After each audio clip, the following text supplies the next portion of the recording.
Quand je suis à Kinshasa, je ne suis pas noir. Explique. Quand je suis à Kinshasa, je suis juste un homme. C'est seulement quand je suis en Belgique que je suis un homme noir. Waouh. Mon voisin, qui est blanc, il ne se pense pas comme un homme blanc. Il se pense juste un homme. C'est moi qui suis noir. L'effet en question, c'est de pouvoir vendre de l'électricité produite proprement du Caire au Cap. Donc du Caire en Égypte, Afrique du Nord, au Cap, Afrique du Sud littéralement. Électrifier l'Afrique avec un barrage qui se trouve au Congo.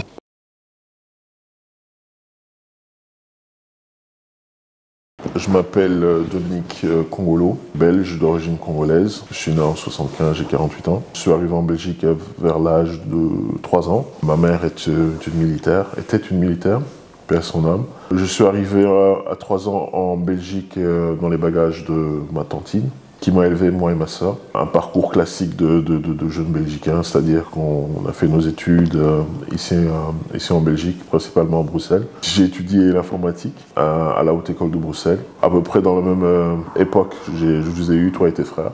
Donc c'était un peu compliqué à jongler entre les études et les enfants. Et puis j'ai ensuite lancé ma carrière d'informaticien, principalement à l'étranger, en Europe, c'est-à-dire BT, British Telecom à Londres, Telenor en Suède, TDC Switzerland Sunrise en Suède, SFR en France. Actuellement, je travaille pour la Commission européenne en tant que consultant externe, architecte en système d'informatique. Et c'est une position que je vais quitter incessamment sous peu pour me concentrer sur des projets qui ont plus attrait avec mon continent et mon pays d'origine, qui sont l'Afrique et le Congo. Comme vous avez vu dans le titre de la vidéo, j'aimerais bien parler un peu plus sur le Congo. Pourquoi ? Parce que souvent, et majoritairement dans les conversations de personnes relativement plus jeunes, souvent si on parle du Congo, ce sont des conversations un peu plutôt moqueuses. Et voilà, on regarde le Congo un peu de loin, et oh, le Congo c'est sale, tout ce qu'il y a là-bas c'est le lingala et les beignets, etc., etc., etc. Mais je pense pas que beaucoup d'entre nous sont vraiment au courant de ce qu'il y a là-bas au Congo et ce qui pourrait être. Donc voilà, c'est un peu de ça que j'aimerais bien discuter aujourd'hui avec mon père.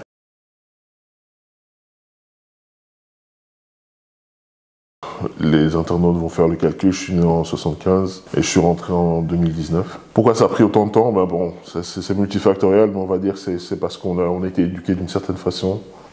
Tout au début, en tout cas dans notre enfance, préadolescence, où on n'était pas très connecté avec le Congo. On était des Belgicains, les plus classiques qui soient. On essayait de devenir belge en fait. Enfin, on se sentait belge, sauf qu'on avait une couleur de peau qui était un peu différente. Il y a eu un petit virage, un point d'inflexion quand on est parti à l'internat de Bomal-sur-Ourthe, dans la région d'Urbouy, où la majorité des étudiants étaient des gens d'origine congolaise. Et là, on a un peu revisité notre négritude, notre congolité, on va dire. En tout cas, moi, je ne parle pas pour ma sœur Valérie, mais j'imagine qu'elle aussi. Parce que soudainement, elle s'est mise à prendre le lingala. donc j'ai vu des changements. Et donc c'est là que j'ai pris conscience que j'étais noir et que j'en étais fier. Et puis la phase d'après, c'était que j'étais africain et que j'en étais fier aussi. Et avec le temps, on se forge une opinion un peu plus claire. Moi, j'ai beaucoup parlé avec tonton Aimé, Aimé Bomboko, qui est un ami, parce qu'on a passé beaucoup de temps ensemble, vu les fréquentations qu'on avait, on va dire. Lui, il était beaucoup plus connecté avec le Congo, du par de son nom représente beaucoup au Congo, et donc ils ont aussi beaucoup de possessions.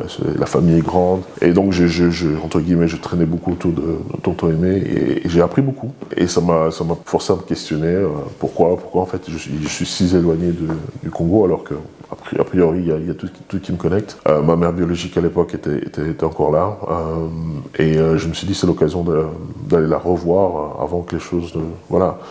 Et je suis parti. T'es arrivé là-bas à l'aéroport de Kinshasa. C'était quoi ta première impression une fois touché pied à terre au pays? La première chose que j'ai fait au sortir de l'avion, c'est je me suis prosterné et j'ai embrassé le sol. Sérieusement? Sérieusement. J'ai vu des compatriotes là qui se disaient mais c'est quoi celui-là? C'est qui cette team? Mais bon, déjà j'aime pas voler, donc ça expliquait déjà une chose. Mais c'était aussi que le fait de reconnecter avec la terre. d'où on est venu en fait. Alors ça paraît bizarre, mais bon, vous êtes né à Anvers et à Alost, mais moi je suis né à Kinshasa, je suis né à Limité.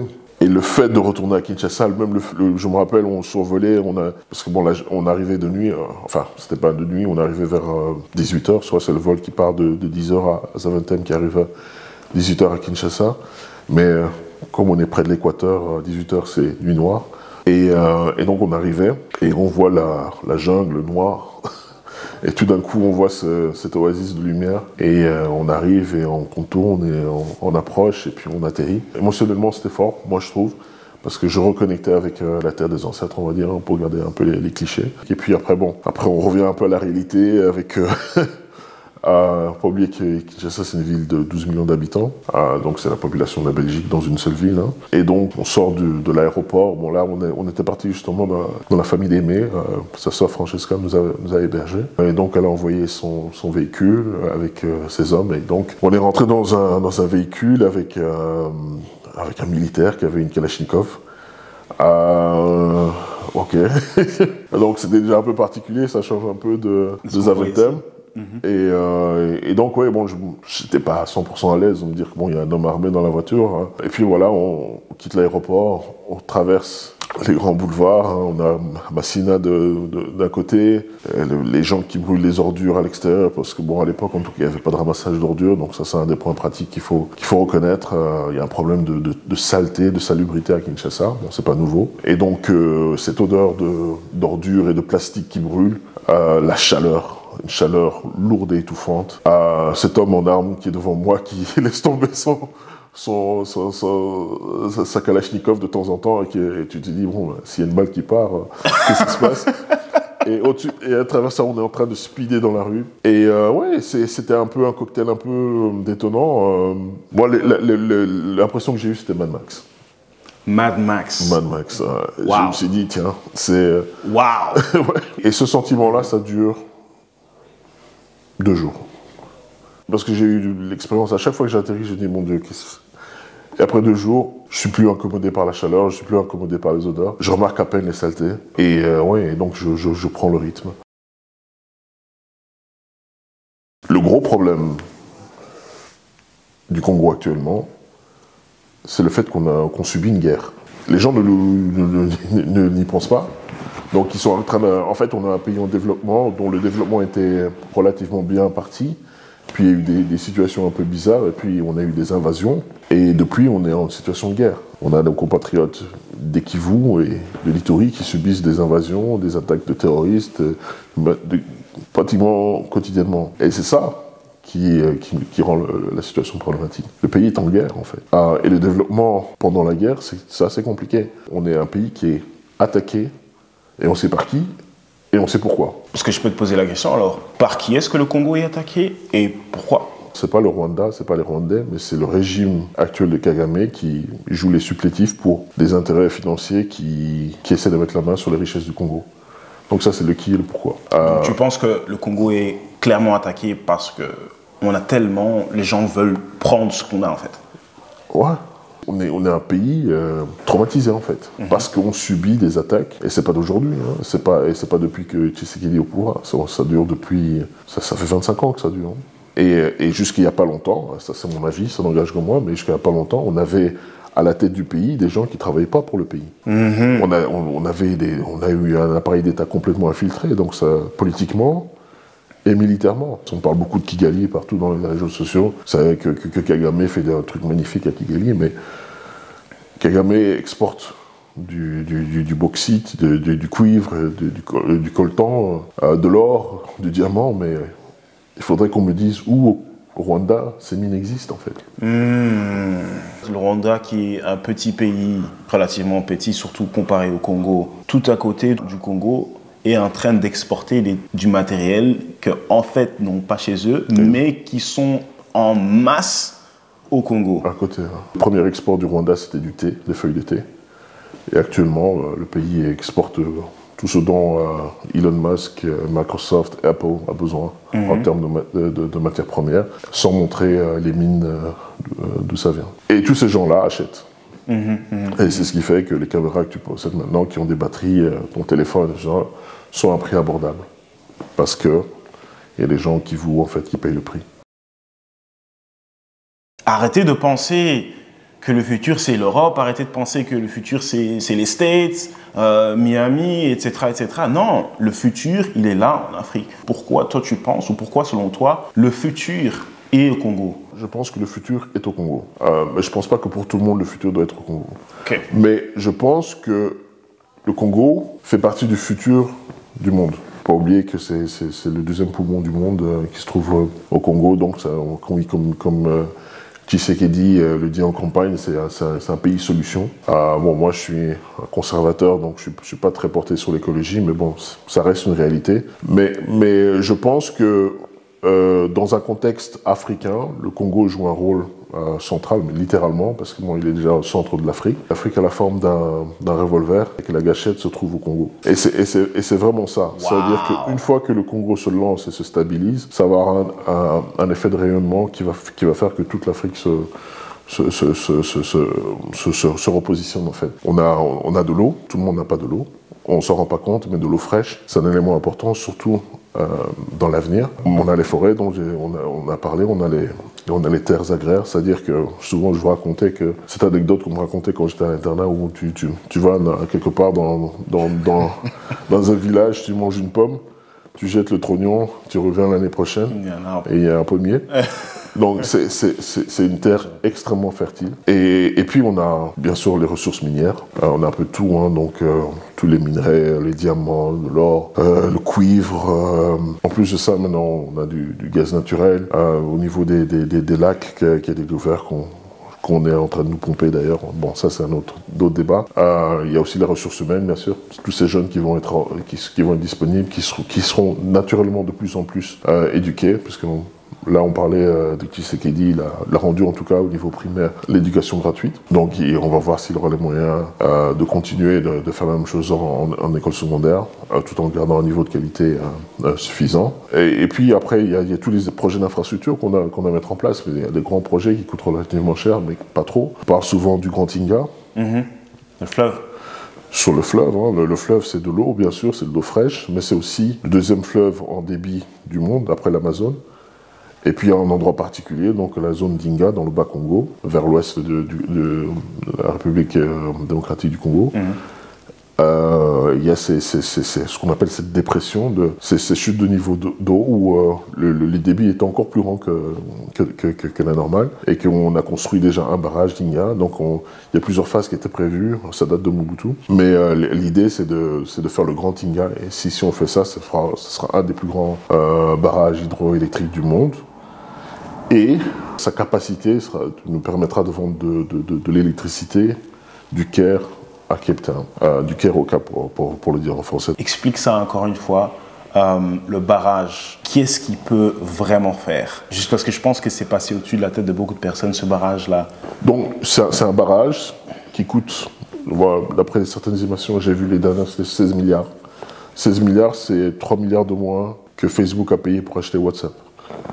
L'effet en question, c'est de pouvoir vendre de l'électricité produite proprement du Caire au Cap. Donc du Caire en Égypte, Afrique du Nord, au Cap, Afrique du Sud littéralement. L'Afrique en fait. Électrifier l'Afrique avec un barrage qui se trouve au Congo. Comme tu disais par exemple, tu parlais du barrage. J'imagine que c'est des projets qui vont prendre un peu plus de temps. Quelles sont selon toi deux choses, j'aimerais bien avoir deux choses qui pourraient vraiment directement impacter le pays? Oui, tu disais le barrage, effectivement ça ne peut pas rentrer parce que ça ne sera pas du court terme, c'est plutôt du moyen terme. Mais avoir le barrage, ça résout, je crois, un tiers des problèmes du Congo, ça c'est clair. Parce que ça nous fera rentrer des liquidités, on aura une énergie pas chère pour notre propre industrie, ça changerait beaucoup d'éléments. Mais bon, ça ne rentre pas dans ton cadre puisque tu as demandé court terme. Je pense que la solution la plus importante à court terme, c'est la fin de la guerre. Ok. S'il n'y a pas cette guerre, ça ouvre, comme on dit en bon belge, ça ouvre la porte à toutes les fenêtres. Et on a les possibilités de faire pas mal de choses. Il ne faut pas oublier que les guerres du Congo sont les guerres qui ont tué le plus de monde depuis la Deuxième Guerre mondiale. Les gens ne s'en rendent pas compte. C'est du lourd en fait, c'est du sérieux ce qui se passe. C'est du sérieux. Et on n'en parle même pas ici. Et c'est ça le truc aussi. On en parle à peine. On parle au bas mot de 6 millions de morts. Mais malgré tout, on demande à ce pays de fonctionner comme tous les autres pays. Et pourquoi ça ne se passe pas comme ça? Pourquoi il n'y a pas ci? Pourquoi il n'y a pas ça? Et moi, je voudrais répondre, pendant 40-45, ici, c'était pas la normalité non plus. Hein. Pendant le régime de Vichy, c'était pas la normalité non plus en France. Et je pense qu'en deuxième point, il faut tirer parti de la technologie, de manière à faire des sauts qualitatifs. C'est-à-dire... progresser dans la technologie. Progresser dans la technologie, mais progresser dans l'output de technologie, donc la création de technologie, mais aussi dans son utilisation.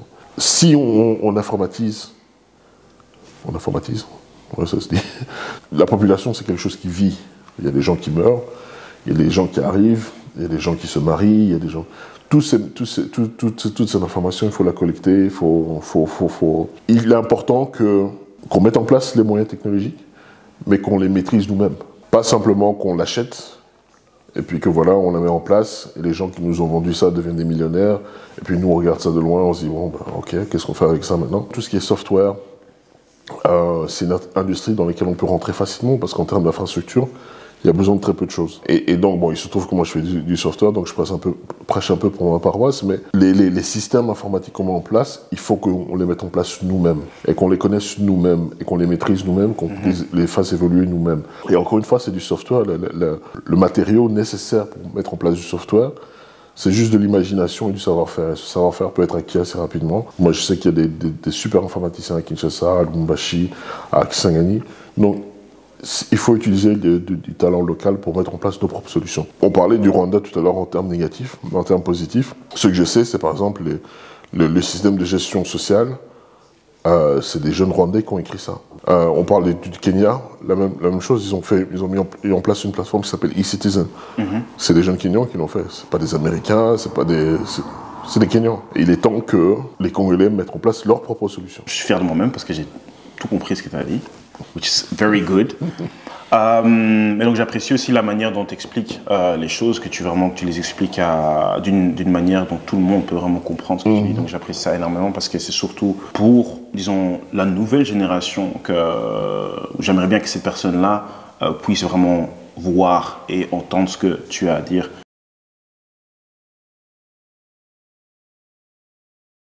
Que ce soit la Belgique, que ce soit l'Hollande, que ce soit la France, que ce soit au Canada, n'importe. Qu'est-ce que ces jeunes Congolais peuvent faire ou pourraient faire pour contribuer à la croissance du Congo? Alors là, je vais répondre avec un peu de réserve parce que je ne suis pas expert dans ce type d'analyse et de réponse, mais moi je pense que la première chose à faire, c'est consommer congolais.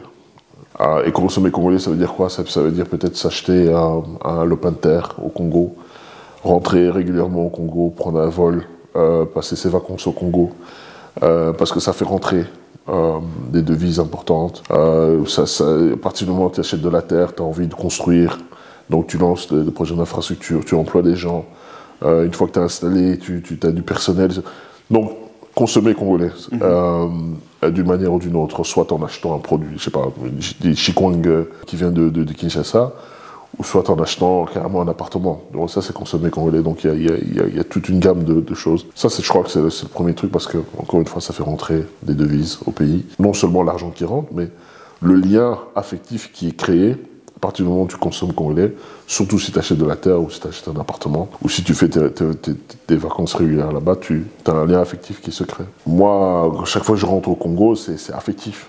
J'y vais même parfois pour rien.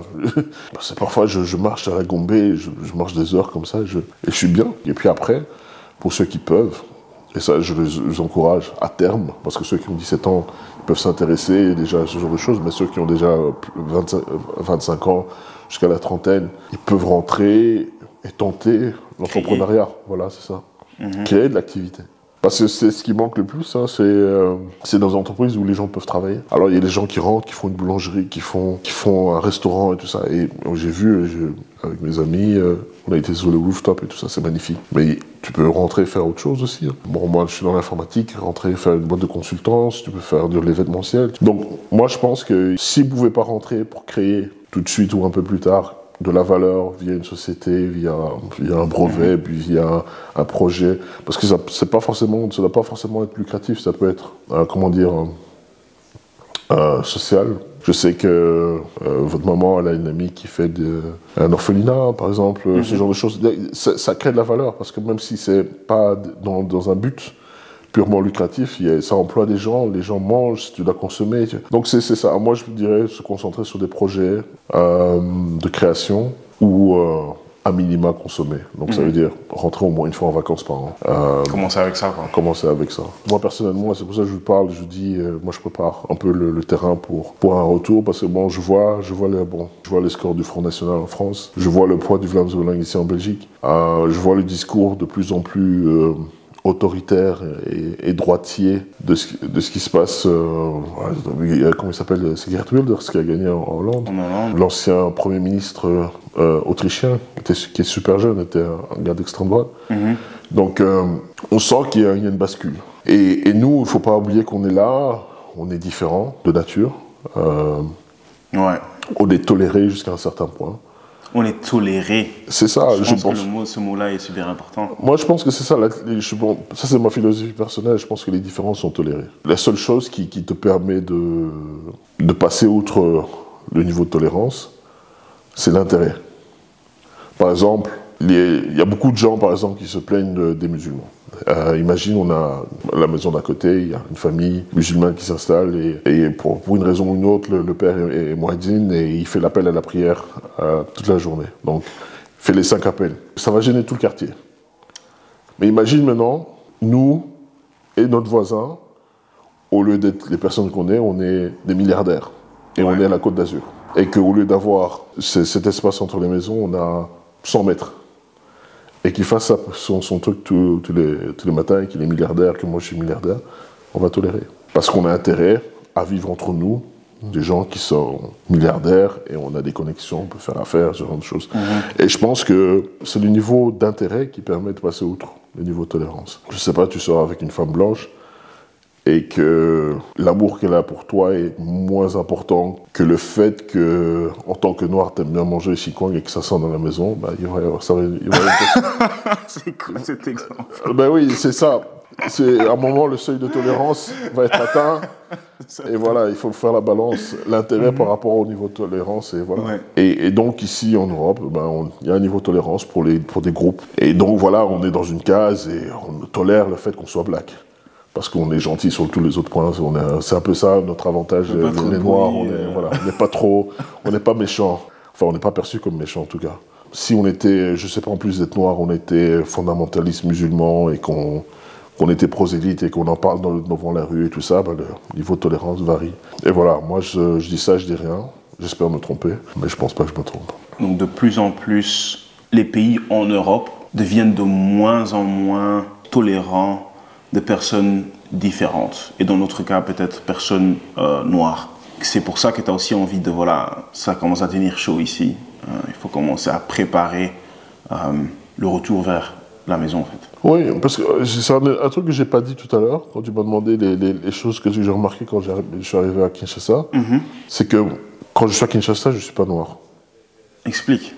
Quand je suis à Kinshasa, je suis juste un homme. C'est seulement quand je suis en Belgique que je suis un homme noir. Waouh.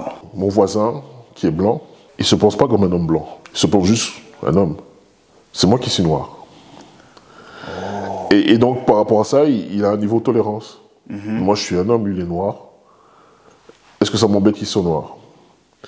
Et le truc, c'est que au niveau de la tolérance, il y a d'autres éléments qui viennent en jeu. C'est, par exemple, économiquement, l'Europe, comment ça se passe? Est-ce que ça se passe bien? Ça se passe moins bien? Là, on a des récessions qui ont été, à travers lesquelles on est passé, puis on est sorti du Covid, il y a des gens qui ont perdu leur boulot. Donc tout ça, ça joue. Plus le climat est favorable à ce que les gens vivent ensemble, il n'y a pas de problème. Mais quand les choses deviennent tendues, c'est comme, je donne souvent cette analogie, quand le lac est plein, tout est lisse, tout va bien, tout va bien. Mais quand le niveau d'eau descend, on voit tout ce qu'il y a au fond. On voit ce qu'il y a au fond du lac. Et tu vois qui est qui. Souvent, on me rit au nez, mais non, ici, ça ne peut pas se passer comme ça et tout ça. L'Ukraine, c'est pas loin. Moi, j'ai vécu ça en tant qu'adolescent, mais ce qui s'est passé en Yougoslavie, Yougoslavie, c'est pas loin. Carès, il a joué au foot en Croatie. Et il était à quelques heures de la maison. Je veux dire, il y a 2 ans, tu ne pouvais pas dire à un Ukrainien qu'il allait se battre contre... qu'ils allaient s'entretuer avec la patrie, qui leur est presque sœur de la Russie. À côté. Ouais. Et ils sont en train de se massacrer, les uns les autres. Et eux, ils ont la même couleur de peau. Et ils ont la même couleur de peau. Et ils ont trouvé un élément de tolérance qu'ils ne pouvaient pas accepter. Ah, c'est stupide, mais c'est la langue. Nous, moi, on habite en Flandre. Bon, bien sûr, quand je vais au magasin, j'essaie de parler néerlandais. Parce que si je parle français, ils sont moins tolérants. Quand je suis la même personne. Si tu commences à crier au téléphone en lingala, ça sera encore moins. Tu vois. Et donc, moi, je dis, préparons un endroit où on est de retour, où on n'est pas noir. Et un des rares endroits, bon, à moins d'aller en Haïti, où c'est peut-être pas la meilleure solution, mais l'Afrique, ça reste quand même enfin, l'Afrique noire, on va dire, subsaharienne, ça reste l'endroit où, a priori, on a plus de facilité à cesser d'être des gens noirs.